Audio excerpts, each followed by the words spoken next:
Divorce ବା ଛାଡ଼ପତ୍ର ଏକ ଅକୁହା କଥା, ଏକ ଅଧୁରା ସମ୍ପର୍କ। କେବେ ଦୁଇଟି ହୃଦୟ ଏକାଠି ହୋଇ ନୂଆ ସ୍ୱପ୍ନ ଦେଖିଥିଲେ। କେବେ ଦୁଇଟି ହୃଦୟ ଏକାଠି ହୋଇ ନୂଆ ସ୍ୱପ୍ନ ଦେଖିଥିଲେ।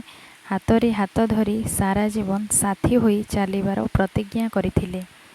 କିନ୍ତୁ ସମୟ ବଦଳିଗଲା, କଥା କମିଗଲା, ଭଲ ପାଇବାର ସ୍ଥାନରେ ଅଭିମାନ ଆସିଗଲା।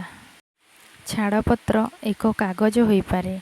ଛାଡ଼ପତ୍ର ଏକ କାଗଜ ହୋଇପାରେ, କିନ୍ତୁ ସେ କାଗଜ ପଛରେ ଲୁଚିଥାଏ ଅନେକ ଲୁହ, ଅନେକ ରାତିର ନୀରବତା ଏବଂ ଅନେକ ଅଧୁରା ସ୍ୱପ୍ନ। ସେ କହିଥିଲା, ଜୀବନର ଶେଷ ପର୍ଯ୍ୟନ୍ତ ସାଥୀ ହୋଇ ରହିବି। ସେ କହିଥିଲା, ଜୀବନର ଶେଷ ପର୍ଯ୍ୟନ୍ତ ସାଥୀ ହୋଇ ରହିବି। ଆଉ ସେ ମଧ୍ୟ ବିଶ୍ୱାସ କରିଥିଲା ଯେ ଏହି ସମ୍ପର୍କ କେବେ ଭାଙ୍ଗିବ ନାହିଁ। କିନ୍ତୁ ଭାଗ୍ୟର ଖେଳ କିଛି ଅଲଗା ଥିଲା। ପରିସ୍ଥିତି ବଦଳିଗଲା, ଦୂରତା ବଢ଼ିଗଲା।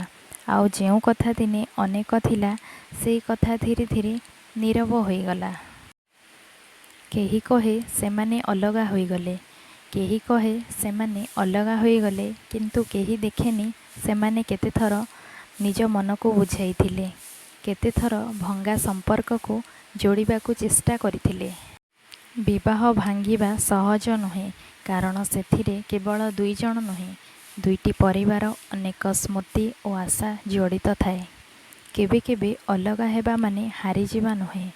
କେବେ କେବେ ଅଲଗା ହେବା ମାନେ ହାରିଯିବା ନୁହେଁ। କେବେ କେବେ ଦୁଇ ଜଣଙ୍କ ଶାନ୍ତି ପାଇଁ ନିଆଯାଇଥିବା ଏକ କଷ୍ଟକର ନିଷ୍ପତ୍ତି ହୋଇଥାଏ। କେବେ କେବେ ଦୁଇ ଜଣ ଖରାପ ନୁହନ୍ତି। କେବେ କେବେ ଦୁଇ ଜଣ ଖରାପ ନୁହନ୍ତି।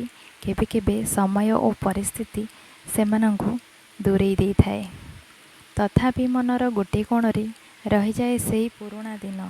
ତଥାପି ମନର ଗୋଟିଏ କୋଣରେ ରହିଯାଏ ସେଇ ପୁରୁଣା ଦିନ, ସେଇ ହସ, ସେଇ କଥା, ସେଇ ମଣିଷ, ଯାହାକୁ କେବେ ସାରା ଜୀବନର ସାଥୀ ବୋଲି ଆମେ ଭାବିଥିଲୁ।